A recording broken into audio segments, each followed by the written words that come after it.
Number 10, 1961 to 1963 Buick Special. The Buick Special arrived with an all-aluminum 215 cubic inch V8, one of the most advanced engines ever fitted to an American compact at the time. Lightweight and innovative, it promised strong performance and better efficiency on paper. But in real-world ownership, that advanced design created unexpected problems. Early manufacturing inconsistencies combined with a lack of familiarity among mechanics led to overheating issues, sealing problems, and higher-than-expected maintenance costs. Many owners simply weren't prepared for an engine that required more careful upkeep than traditional cast-iron designs. Repairs were often more expensive and complicated than buyers expected, and as complaints grew, Buick phased out the aluminum V8 after 1963 in favor of a more conventional iron engine. Ironically, the design itself wasn't flawed. After being sold to British manufacturers, it went on to power vehicles like the Range Rover for decades. But in early 1960s America, it proved too advanced, too sensitive, and too unfamiliar for the market, turning what should have been a breakthrough into a frustrating ownership experience. Number 9, 1961 to 1962 Dodge Lancer. The Dodge Lancer was Chrysler's entry into the compact car segment, sharing its platform with the Plymouth Valiant. On paper, the foundation was solid. In practice, Chrysler's quality control at the time left significant gaps. Owners reported body panel fitment issues, premature rust appearing within the first year, and interior components, handles, switches, trim pieces that failed well before any reasonable service interval. Dodge pulled the Lancer after just 2 model years, replacing it with the Dart nameplate for 1963. Its short run was a direct reflection of broader manufacturing problems at Chrysler during this period, where cost-cutting across multiple lines was affecting durability and fit across the board. The Lancer never had the chance to mature. It was gone before the problems could be corrected. Number 8, 1966 to 1969 Oldsmobile Tornado. The Oldsmobile Tornado earned its place in history as the first American front-wheel drive production car since the 1937 Cord. That achievement came with serious mechanical growing pains. The chain-driven connection between the engine and transmission was a complex, heat-sensitive system, and early units showed premature wear. The front-heavy weight distribution also led to uneven tire wear and handling characteristics that caught many buyers off guard. Beyond the drivetrain itself, few mechanics outside of Oldsmobile dealerships had ever worked on a layout like this, making diagnosis and repair both slow and expensive. The Tornado was a legitimate engineering milestone, but the earliest owners absorbed the full cost of being first adopters of an untested front-wheel drive system in a full-size American automobile. Number 7, 1965 to 1967 AMC Marlin. AMC designed the Marlin as a fastback personal luxury car to compete during the height of the muscle car era. The concept made sense on paper, but execution fell short on nearly every front. Built on the larger AMC Ambassador platform, the Marlin came in heavier than its competitors and handled accordingly. Contemporary reviewers described the driving dynamics as ponderous at best. Wind noise and interior rattles were reported consistently, even in near-new examples. The car was discontinued after 3 model years. Combined sales across all 3 never reached 18,000 units, a commercial failure by any measure. Reliability surveys of the period placed the Marlin below average against rivals from Ford, GM, and Chrysler. AMC's reach had simply exceeded its grasp, and the Marlin became the clearest evidence of that. Number 6, 1963 to 1964 Studebaker Avanti. The Studebaker Avanti was, from a design standpoint, years ahead of its time. Styled by Raymond Loewy's team in just 40 days, it featured a fiberglass body, available supercharged V8 engines, and aerodynamic lines unlike anything else on American roads. It even set speed records at the Bonneville Salt Flats. But Studebaker was in financial freefall during production, and the car's quality reflected that crisis directly. Fiberglass body panels arrived warped or misaligned from suppliers. Assembly conditions at the South Bend plant were unstable, and it showed in the finished cars. Studebaker shut down the South Bend facility in December 1963, cutting the Avanti's run short.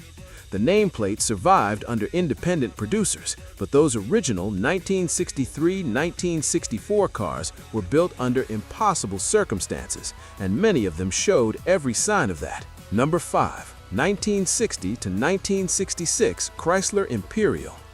The Chrysler Imperial was pitched as a direct competitor to Cadillac and Lincoln, carrying price tags that backed that claim. What it couldn't always back up was reliability. Chrysler's electrical architecture during this era relied heavily on vacuum-operated accessories, systems that degraded quickly and were difficult to diagnose. The dashboard-mounted push-button gear selector, a signature Chrysler feature of the period, was a particularly frequent failure point that dealers were regularly asked to address under warranty.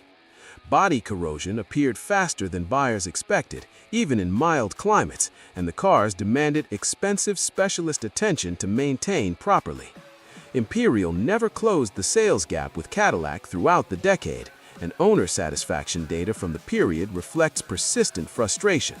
The car looked the part of an American luxury flagship, but it required constant upkeep to stay that way. Number 4. 1961 to 1963 Pontiac Tempest. The Pontiac Tempest was one of the more unconventional engineering exercises of the early 1960s. Its four-cylinder engine was created by literally splitting Pontiac's full-size V8 in half, an approach that produced rough running and persistent vibration that owners found difficult to tolerate. The more unusual feature was its rope drive, a long, flexible drive shaft routed through the floor tunnel to a rear transaxle designed to improve weight balance across the chassis. In practice, the rope drive vibrated under load, wore out far too quickly, and required specialized parts that weren't easy to source. Pontiac scrapped the entire layout for 1964 and returned to a conventional rear-wheel drive configuration, essentially acknowledging that the early Tempest's engineering had not delivered what it promised. It remains a fascinating chapter in post-war American automotive history, even if the people who owned them rarely found it fascinating at the time. 1960 to 1967 Renault Dauphine. The Renault Dauphine was aggressively marketed across the United States in the late 1950s and into the 1960s as an affordable, fuel-efficient European alternative. It sold well at first. The problems followed quickly. Consumer Reports cited the Dauphine repeatedly for poor build quality, with rust appearing within the first year of ownership in many cases. The rear engine layout produced handling that became unpredictable under hard braking or emergency maneuvers, a characteristic that drew serious criticism from safety-conscious evaluators. Cold weather revealed further weaknesses. The heating system was inadequate, and cold start reliability was poor. Compounding everything, Renault's American dealer network lacked parts inventory and trained technicians needed to service the cars properly. The Dauphine's reputation in the U.S. market collapsed so completely that its failure is frequently cited as a factor that set back the adoption of European imports among American buyers by nearly a decade. Number 2. 1960 Ford Edsel. The Ford Edsel's failure is among the most thoroughly documented in automotive history. Developed over years and at extraordinary cost, the car launched for the 1958 model year weighed down by inflated expectations and immediate quality control problems. By the 1960 model, the final year of production, Ford had already attempted 2 major revisions to stabilize the line, but the nameplate's reputation was beyond repair. The push-button gear selector housed inside the steering wheel center hub malfunctioned regularly and confused many drivers. Paint defects, water leaks, and trim fitment problems were widely reported across all model years. Ford ended production in November 1959, mid-run through the 1960 model year. The total development and marketing cost of the Edsel program was reported at approximately $350 million, a figure that translates to several $billion in today's currency, making it one of the most expensive product failures in American corporate history. Number 1. 1960-1969 Chevrolet Corvair. No car from the 1960s left a deeper mark on American automotive history than the Chevrolet Corvair, and not for the right reasons. The Corvair featured a rear-mounted, air-cooled flat-six engine, and in the 1960-1963 models, a swing-axle rear suspension that made the car prone to abrupt and dangerous oversteer at the limit. In 1965, consumer advocate Ralph Nader published Unsafe at Any Speed, dedicating an entire chapter to the Corvair's handling dynamics. Congressional hearings followed. GM's own internal engineering records later confirmed that concerns about the suspension design had been raised within the company prior to production. The suspension was redesigned for 1964, producing a substantially safer and more capable car, but the damage was permanent.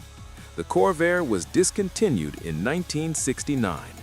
More significantly, the controversy it generated directly led to the passage of the National Traffic and Motor Vehicle Safety Act of 1966, establishing federal automotive safety standards that remain in effect to this day.